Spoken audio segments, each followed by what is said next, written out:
Hello दोस्तों, आप सभी का the logical Indian YouTube channel में बहुत बहुत स्वागत है।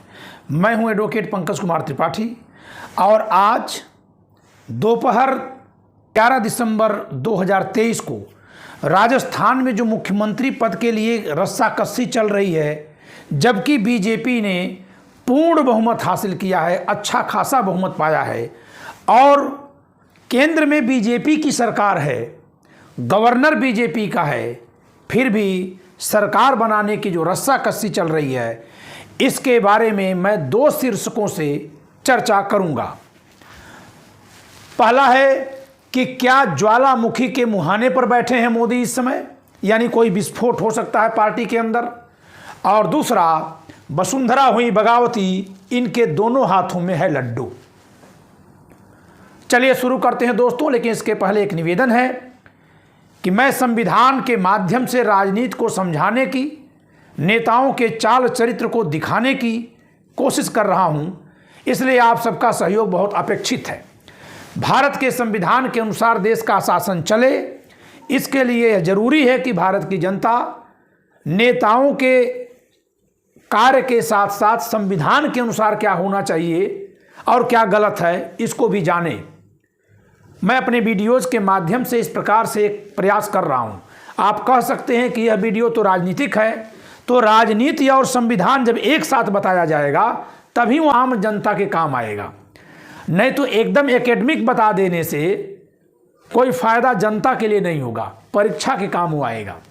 इसीलिए मैं राजनीति के साथ साथ संविधान बता रहा हूँ। ऐसे में आप सबसे विनम्र निवेदन है कि संविधान की इस मुहिम में एक सहयोगी बने और वीडियो को पसंद आने पर लाइक करें, चैनल को सब्सक्राइब करें, बेल आइकन जरूर दबाएं और अधिक से अधिक अपने लोगों में शेयर करें। आइए देखते हैं। सबसे पहले वसुंधरा हुई बगावती, दोनों हाथों में लड्डू। वसुंधरा हुई बगावती कैसे? अभी इन्होंने एक ट्वीट किया है जिसमें इन्होंने संदेश देने की कोशिश की है कि सबके मान सम्मान की रक्षा होनी चाहिए, सबके मानवाधिकार की रक्षा होनी चाहिए। राजस्थान की जनता के लिए जो योजनाएं अच्छी चलाई गई थीं, उन सबको आगे बढ़ाया जाना चाहिए।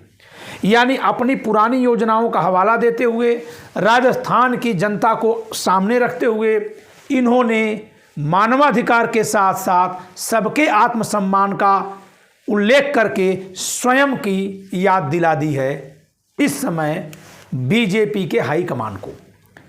अब जबकि वहां पर पर्यवेक्षक जा चुके हैं, सारे विधायक चुने गए, सब विधायक जुट गए, फिर भी वसुंधरा राजे यहां तक आ गई कि सबके मान सम्मान की रक्षा होनी चाहिए। तो इसका मतलब ये कहना क्या चाहती हैं? ये कहना ये चाहती हैं कि इनका मान सम्मान मुख्यमंत्री पद में है और इस प्रकार इनको वहां पर रखा जाना चाहिए। एक बात और भी स्पष्ट है कि इस समय बीजेपी के जो दावेदार हैं, उनमें सबसे ज्यादा विधायकों का समर्थन वसुंधरा राजे की तरफ दिख रहा है। यह इनके एक हाथ में लड्डू जैसा है, सबसे बगावती तेवर इनका है। यानी जब कभी कोई व्यक्ति जिद्दी होता है तो उसकी भी अपनी एक अहमियत हो जाती है। तो एक हाथ में इनके लड्डू ये है कि जितने भी वहां विधायक हैं और जो भी मुख्यमंत्री पद के दावेदार हैं, उनमें से सबसे ज्यादा खुले मुखर विधायक इन्हीं के हैं, इनके साथ खड़े हैं। यह इनके एक हाथ में लड्डू है। दूसरे हाथ में लड्डू क्या है कि अगर ये बगावत करके अलग निकल गई तो महज से 20 विधायक भी ला देंगी तो भी ये कांग्रेस के 69 और धन 2 बीएसपी के और 13 निर्दल के सहारे मुख्यमंत्री बन जाएंगी। 15 से 20 को तोड़ना बहुत आसान है इनके लिए। अभी तो जैसी खबर आई है कि इनके पास 70 विधायक पहुंचे हैं, लेकिन इनके पास दोनों विकल्प है कि ये दोनों में से कोई काम कर सकती हैं। इसीलिए इनकी बगावत की हनक बढ़ती जा रही है और बहुत तेजी से ये अपने को आगे पहुंचा चुकी हैं। अभी जो सुनने में आ रहा है कि अब बालकनाथ को डिप्टी सीएम या किशोरीलाल मीणा को डिप्टी सीएम या इन दोनों को डिप्टी सीएम बनाने पर भी पार्टी विचार कर रही है। सवाल बनता है कि अगर इनको सीएम बनाया गया तो क्या होगा?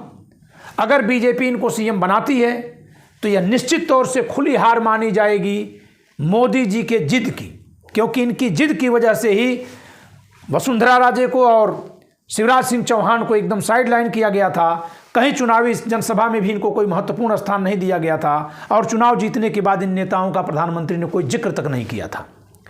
तो यह माना जाएगा कि इन पर दबाव बन गया और दबाव के आगे इनको झुकना पड़ गया, इसलिए बना दिए।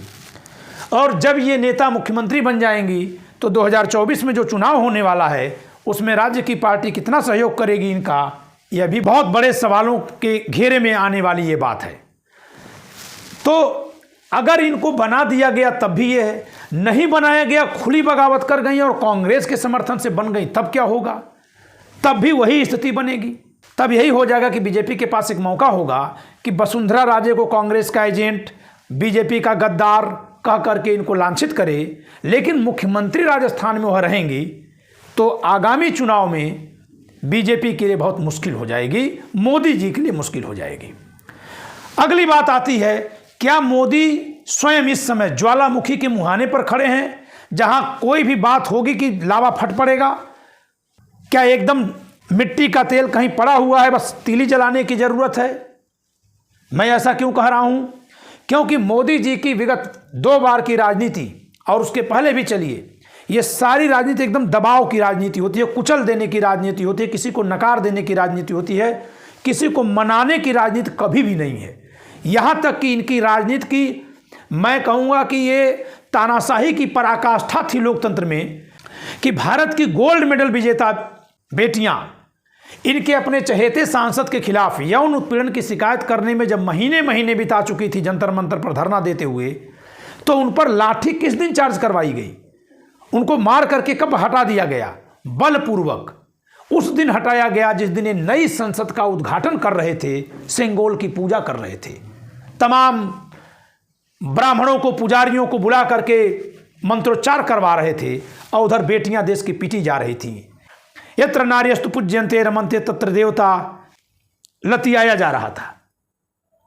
तो ये किसी भी चीज को न मानने वाले व्यक्ति रहे हैं। ऐसे में इनके खिलाफ पार्टी में भी बहुत बड़े पैमाने पर रोष भर गया है। भले इसका कोई बैरीमीटर नहीं है, कोई पैरामीटर नहीं है, लेकिन भर गया है।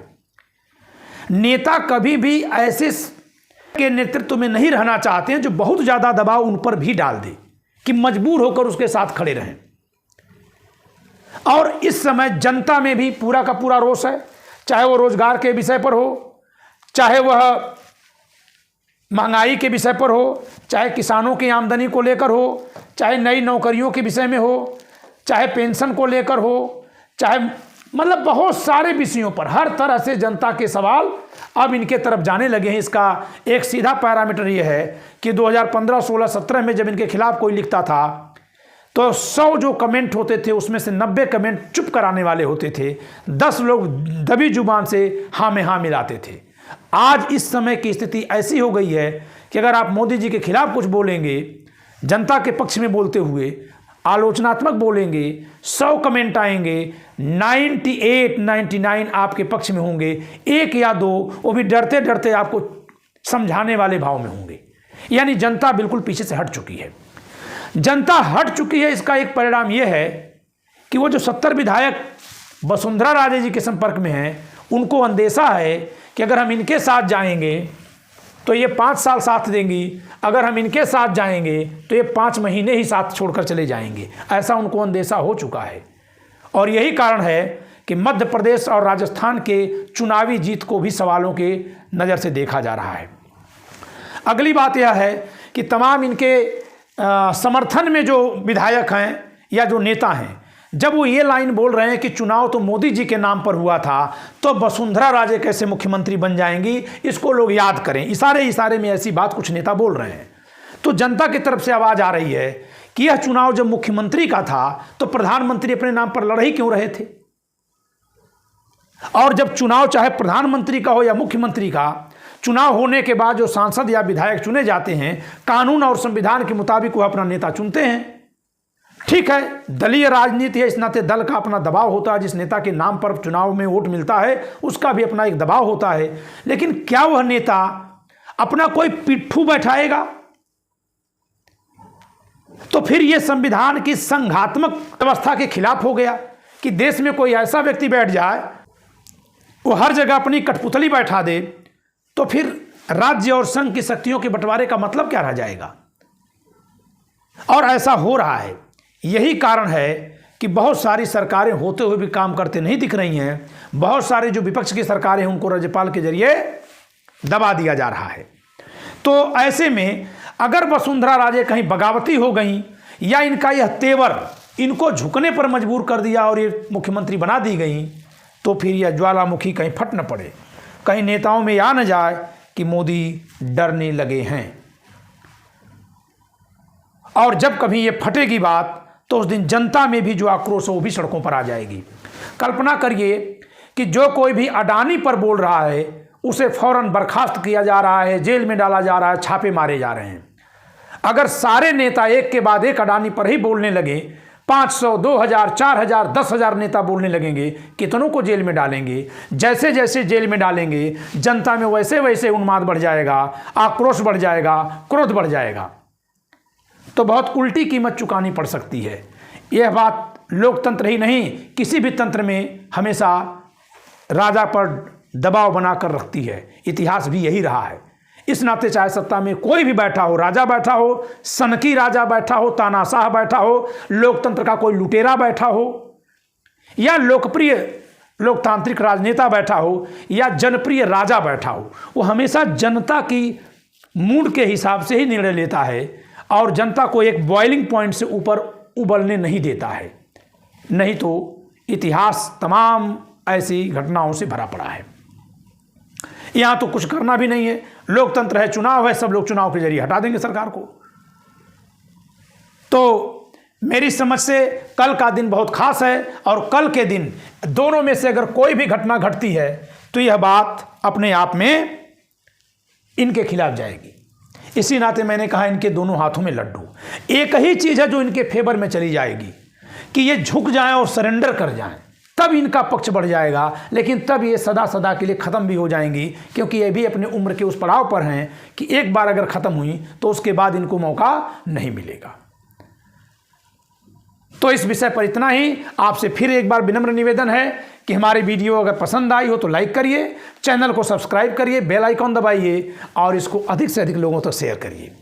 आप सबका सहयोग संविधान की जागरूकता फैलाने की मुहिम में अपेक्षित है, आवश्यक है और बहुत जरूरी है। धन्यवाद।